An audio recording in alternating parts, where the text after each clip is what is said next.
everybody, welcome to our vlog. We are here to show you the connection between Jose Rizal and the Dominicans. Hope you learn many things and enjoy it. Hey guys, it's Irene, and for today's vlog, we're going to talk about the Dominican connection of our national hero, Dr. Jose Rizal. So without further ado, let's get started.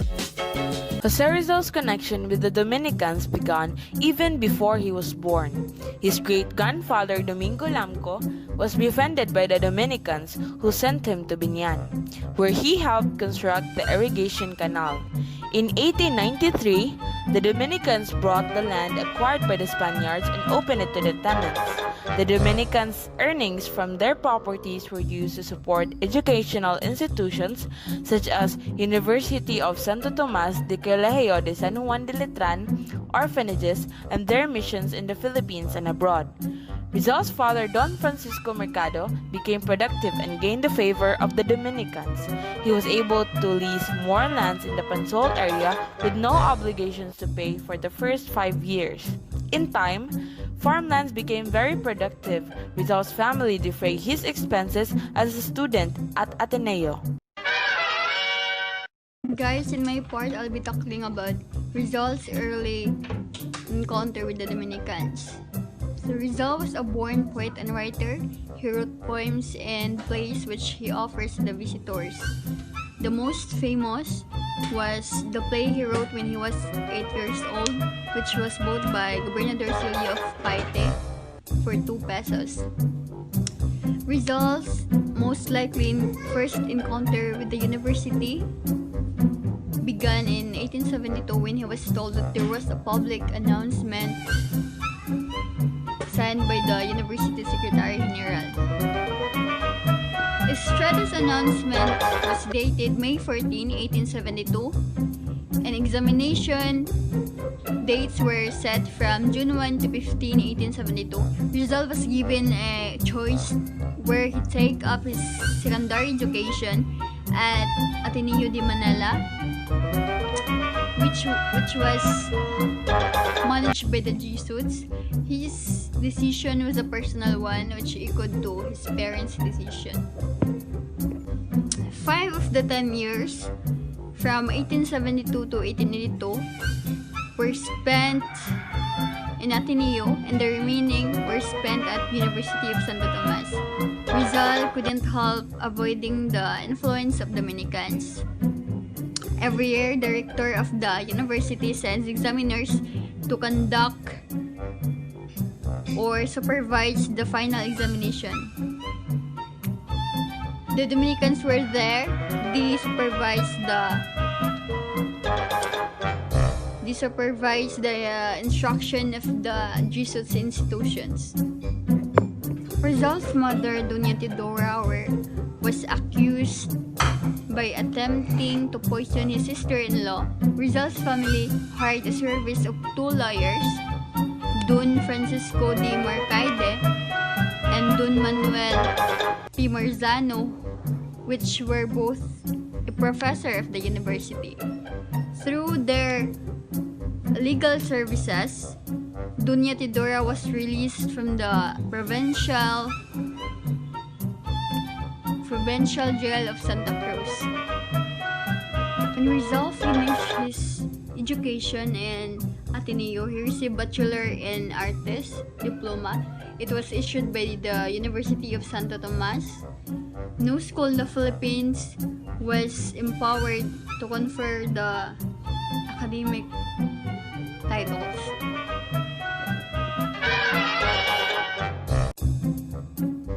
Universidad de Filipinas. It is a decree of the Spanish Overseas Minister Sigismundo Moret on November 6, 1870.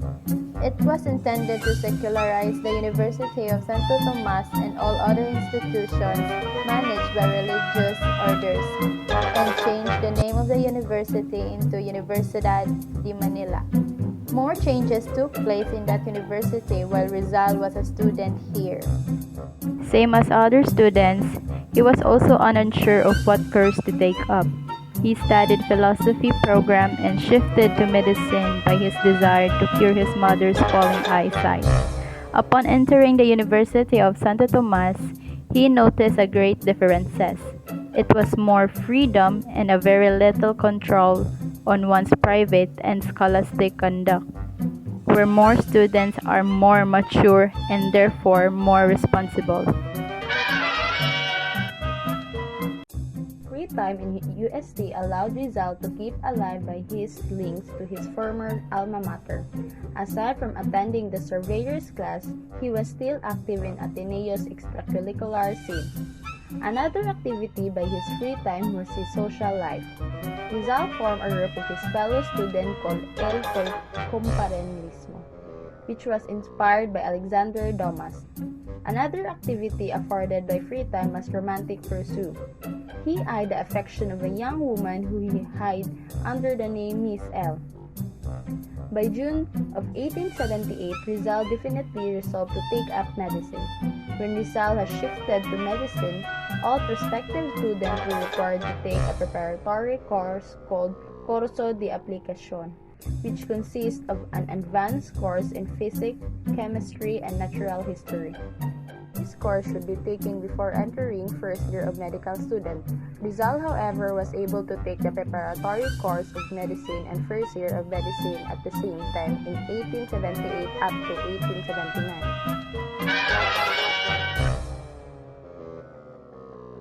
In his first year of medicine, there was one small but interesting happened. He took up 3 subjects. In his second year of medicine, he took up subjects that were handled by 2 professors, Jose Franco and Carlos Nalda. Rizal got a consistent grade of bueno, which means good, and ranked 6 in the class standing. During his third year of medicine, he took up 3 subjects. By this time, Jose Rizal's class dwindled to only 11 students, consisting 2 Spaniards and 9 Filipinos. In his fourth year of medicine, Rizal took 4 subjects. He garnered a grade of notable of all his subjects. All in all, he took up 21 subjects in Santo Tomas. He garnered 1 passing grade, 8 good grades, 6 very good grades, and 6 excellent grades. After completing his 4th-year medical studies at the University of Santo Tomas, Jose decided to finish his education abroad. Rizal's biographers attribute to Rizal's decision to study abroad to discrimination and bigotry in University of Santo Tomas. Regarding the charge of discrimination, Rizal was given a rare privilege of studying simultaneously the preparatory course of medicine and first year of medicine.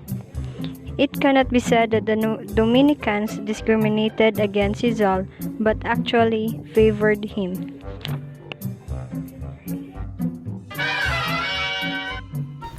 The next encounter of Jose Rizal with the Dominicans was after his return from Europe in 1887. There was a commotion regarding his novel Noli Me Tangere. The copies of his novel spread out and triggered the friars. Later, it was reported that Noli Me Tangere as heretical, impious, and scandalous in the religion, order, and anti-patriotic. Later, during his visit to the Philippines, Jose Rizal got involved in a dispute with the Dominicans administration of not paying the proper taxes to the government. Jose Rizal reported compliance against the Dominicans.